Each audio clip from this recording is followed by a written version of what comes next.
Prilly ini mau masuk agama Islam ini atas kemauan sendiri atau ada paksaan dari orang? Atas kemauan sendiri. Yakin? Iya. Nggak dipaksa sama itu? Enggak. Nah, oke. Alhamdulillah. Yang kedua, tadi dengan dengar ceritanya Prilly bahwa mamanya ya sebenarnya menolak. Tapi saya nanya orang tuanya ini bukan berarti Prilly mau masuk Islam harus minta izin ibu, enggak ya? Ya, untuk masuk agama Islam tidak perlu izin siapa-siapa kecuali izin Allah Subhanahu wa taala. Tapi kalau misalnya nanti mamanya menentang, marah-marah dan sebagainya, Prilly nanti boleh membantah ke ibunya, tapi harus dengan cara yang paling lembut. Nah, ya. Cari cara bagaimana caranya ngambil hati ibunya. Sama mamanya deket nggak? Dekat. Dekat. Nah, kalau dekat lebih mudah nantilah ya. Iya. Kalau selama ini Prilly ini dengan mamanya sudah sayang dan hormat, setelah nanti bersyahadat harus bisa menunjukkan ke mamanya bahwa setelah jadi muslim Prilly lebih sayang, lebih hormat. Itu tugasnya Prilly ya. Selama orang tua masih hidup, Prilly harus menunjukkan kepada orang tua akhlaknya Islam bagaimana. Jadi Prilly nanti harus lebih sayang, lebih hormat, tunjukin ke mamanya supaya mamanya juga bisa bedain. Ternyata beda ya setelah masuk Islam. Gitu. Ya. Iya. Yang ketiga, di dalam Islam ini kan ada syariat. Setelah bersyahadat itu ada sholat, ada zakat, ada puasa, ada haji jika mampu. Apakah Prilly bersedia melakukan syariat-syariat ini? Iya. Ya, oke. Sudah pernah mendengar atau mengetahui dua kalimat syahadat? Sudah. Sudah paham artinya? Sudah menerima dalam hati dengan ikhlas? Sudah. Alhamdulillah. Baik, kalau gitu, tanpa memperpanjang waktu lagi, Prilly tolong baca dari sini nih ya. Pernyataan memeluk agama Islam, sesungguhnya dan seterusnya sampai ini. Dengan ini, saya nama Prilly. Yang lain-lain di bawahnya nggak usah dibaca kecuali agama sebelumnya. Oh, iya. Ya, agama sebelumnya. Kemudian baru ini dibaca sampai dua kalimat syahadat. Oke? Ya. Bismillah, silakan. Pernyataan memeluk agama Islam. Sesungguhnya agama yang diridhoi di sisi Allah hanyalah Islam. Surah Ali Imran ayat 19. Dengan ini saya, Prilly, agama sebelumnya Kristen, dengan kesadaran dan keikhlasan sendiri, menyatakan memeluk agama Islam dengan mengucapkan dua kalimat syahadat. Baik, sekarang Prilly tunjukkanannya dinaikin ke atas begini sebagai bentuk tauhid ya. Ikuti dua kalimat syahadat yang akan saya tuntun dalam bahasa Arab. Kemudian kita nanti lanjutkan dengan terjemahan bahasa Indonesia ya. Bismillahirrahmanirrahim. Asyhadu alla ilaha illallah wa asyhadu anna Muhammadan Rasulullah. Aku bersaksi tiada Tuhan selain Allah. Dan aku bersaksi Nabi Muhammad adalah utusan Allah. Alhamdulillah, sudah sah ya. Alhamdulillah. Sekarang Prilly sudah sah menjadi seorang muslim. Makasih. Perlu saya kasih tahu nih ya, bahwa di dalam Islam kita memahami bahwa setiap bayi yang lahir itu sebenarnya dia adalah fitrah. Fitrah itu artinya dia muslim. Muslim artinya dia hanya bisa berserah diri kepada penciptanya.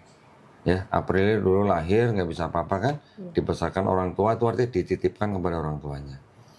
Ketika orang itu nanti menjadi Yahudi, Nasrani atau Majusi karena orang tuanya, ya. Tetapi ketika nanti orang itu mendengar Islam, menerima Islam, bahkan dia sampai memeluk Islam, sebenarnya orang itu tidak pindah agama, tapi sebenarnya orang itu kembali ke fitrahnya sebagai orang yang berserah diri kepada penciptanya. Muslim itu artinya orang yang berserah diri, Islam itu artinya berserah diri. Jadi Muslim adalah orang yang berserah diri, orang yang berislam, gitu ya. Islam artinya selain berserah diri juga selamat, damai, patuh, taat, tunduk kepada siapa? Kepada pencipta kita. Ya.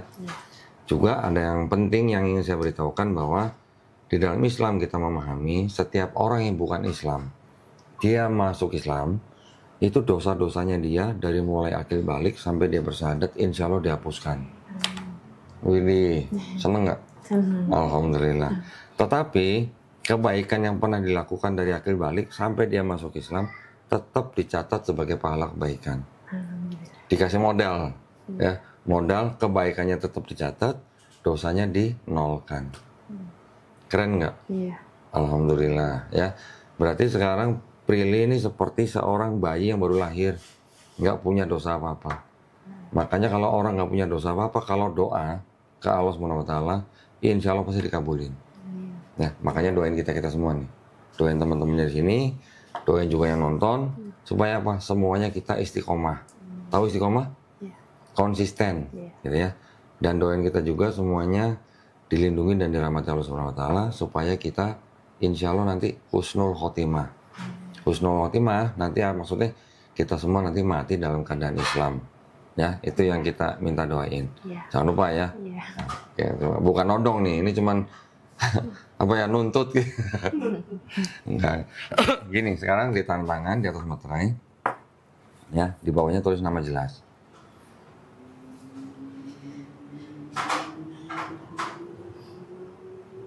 Oke. Di bawah sini. Iya, yang ada garis itu.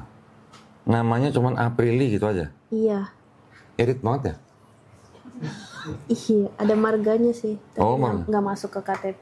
Oh, masuk KTP. Nah, nanti pulang, sertifikat ini tinggal ditempel foto. Ya, habis itu dilaminating, terus difotokopi, baru dibawa ke kelurahan. Ya, ke Dukcapil. Cari. Enggak, kelurahan. Kelurahan aja, cari petugas Dukcapil di kelurahan, bilang, saya mau ganti keterangan agama di KTP. Ini harus bawa. Kalau nggak ada ini, nggak dilayani. Oke? Sampai sini ada pertanyaan? Cukup sih. Cukup? Iya. Oke, kalau begitu ini ada, saya masukin dulu ya.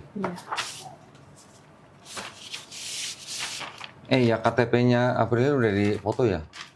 Suci? Aku bawa fotokopinya. Hah? Bawa fotokopi. Bawa fotokopinya? Udah pernah si Suci udah kan? Udah. Oke. Ini ada bingkisan nih. Apa nih, sarung? Oh, mau kena. Tumben kayak warnanya kayak sarung ya? Aduh, mau kena. Ada ini kerudung ya? Kerudung, ada sajadah. Sajadah. Udah bisa sholat belum? Belum ya? Bukunya mana? Di belakang. Nggak dimasukin. Oh iya. Semua udah bawa. Yang balik ke sini. Ya. Apa nih? Dari siapa nih? Oh, sifat sholat Nabi, Mas Allah. Dari siapa nih? Dari situ. Oh, oke. Ini nanti bisa dibaca ya. Iya. Ini ada buku petunjuk sholat. Ini paling mendasar nih. Ini dari mulai belajar niat, belajar wudhu, sampai belajar sholat. Ya. Prakteknya, pakai sajadahnya, ada contekannya. Belajar sehari 5 kali seminggu bisa lah. Insya Allah ya. Ini buat sholatnya. Ini juga ada buku Iqra. Ya. Iya. Nanti buat modal belajar bahasa Quran supaya bisa baca Quran. Nanti ada gurunya, tenang aja. Gurunya nanti kita kirim ke tempatnya, rumahnya Prilly gitu. Dikirim. Belajarnya di rumah. Kita kirim gurunya ke rumah. Nanti ketemu mama. Kalau nggak mau di rumah, cari tempat lain. Cari tempat lain. Katanya ngekos di mana? Di apartemen Ada atau? mama ikut. Oh, mama ikut. Lagi iya, sering nginep di situ. Loh, kalau yang di mana? Villa 5 itu? Suka pulang, suka datang ke apartemen. Oh, ada gitu. kakak juga soalnya. Oh, Di apartemen ada kakak. Kalau misalnya di apartemen nggak bisa atau mamanya belum mau bisa terima, pinjam tempat orang lain. Di rumah temen atau siapa, bisa ya. Untuk wanita nanti dikirim gurunya juga wanita. Jangan khawatir ya. Ini ada Quran dari Syamil Quran ya. Ini nanti yang dipakai untuk baca Quran. Tolong dipelajari adab pemegang Quran. Kalau untuk wanita, selain harus punya wudhu, juga nggak boleh pegang Quran ketika dia sedang datang bulan. Iya. Ya. Bisa masukin sini semua ya. Oh iya.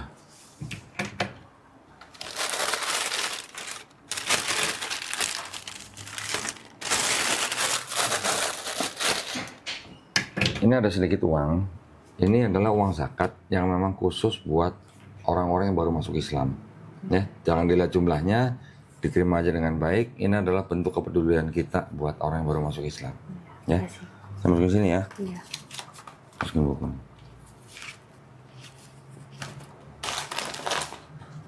Alhamdulillah, nanti segera informasi ke Suci kapan bisa mulai kirim guru gitu ya. Nanti kita kirim gurunya segera ke tempat yang diminta oleh Prilly gitu. Untuk jamnya? Terserah Prilly, mau jam berapa. Nanti gurunya yang menyesuaikan jamnya.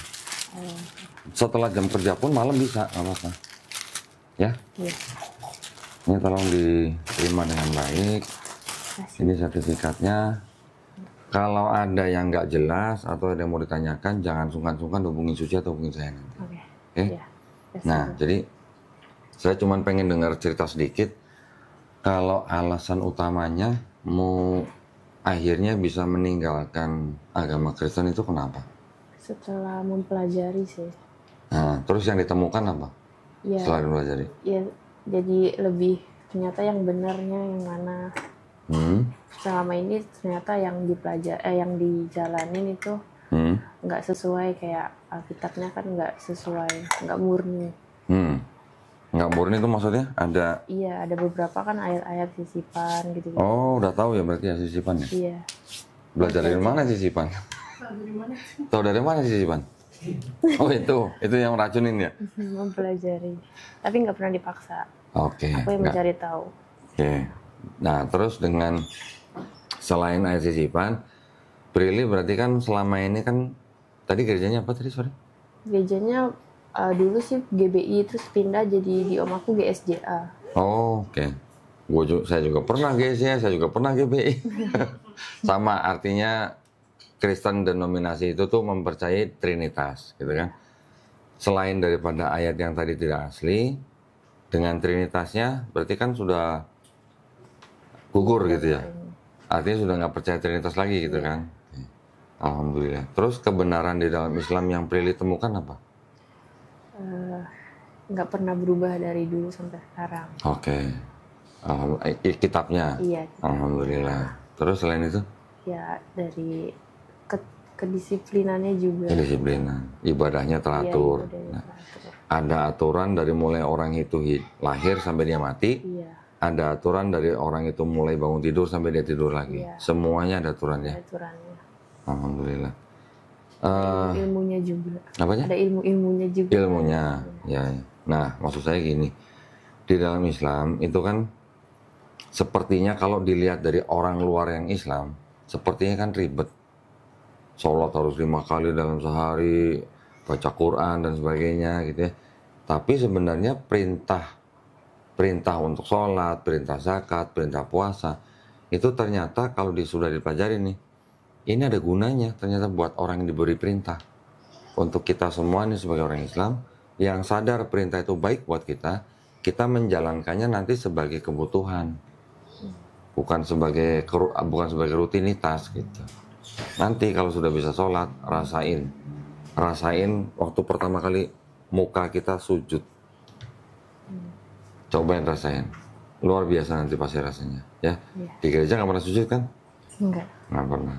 Nanti sekali ya kalau udah cobain, ngerasain sujud gimana, kita bisa seolah-olah sedang membayangkan, sedang menyembah sosok yang kita tidak bisa lihat gitu. Dan semua arahnya sama ke Masjidil Haram. Ya. Makanya nanti kalau sedang belajar, kalau ada yang nggak tahu, nggak jelas, boleh tanya ke guru privatnya. Dia akan ngajarin sholat pertama kali datang. Ya. Terus kalau mamanya sering masak, itu nggak apa? Nggak pernah, karena kan nggak makan juga mama. Oh, mama juga nggak makan. Oke, berarti aman lah ya. Karena ada yang harus tinggal dengan orang tuanya, masih ada makanan seperti itu, dia harus menghindar gitu. Ya. Terus nanti kan tinggal sama mamanya nih. Kira-kira berani sholat? Ada mama berani? Bisa. Bisa? Di kamar sih sendiri. Oh, di kamar. Bisa kamar ya. Maksud saya gini, sebaiknya tetap cari waktu yang baik untuk memberitahu ibunya atau mamanya. Kalau nggak memberitahu, nanti jadi seperti Tom and Jerry gitu, kucing-kucingan. Mendingan cari waktu yang baik, kasih tahu. Masalah mama terima nggak terima itu urusan belakangan. Yang penting Apri kasih tahu. Tapi Apri kan lebih tahu waktu yang baik buat mama itu kapan gitu. Makanya tadi saya bilang kalau mamanya marah-marah atau bagaimana, Apri tetap harus boleh menjawab, tapi harus dengan cara yang baik, cara yang paling lembut, ya, gitu ya. Baik, alhamdulillah. Kalau nggak ada pertanyaan lagi, saya masukin sini. Selamat sekali lagi ya. Kita sekarang sama-sama berdoa.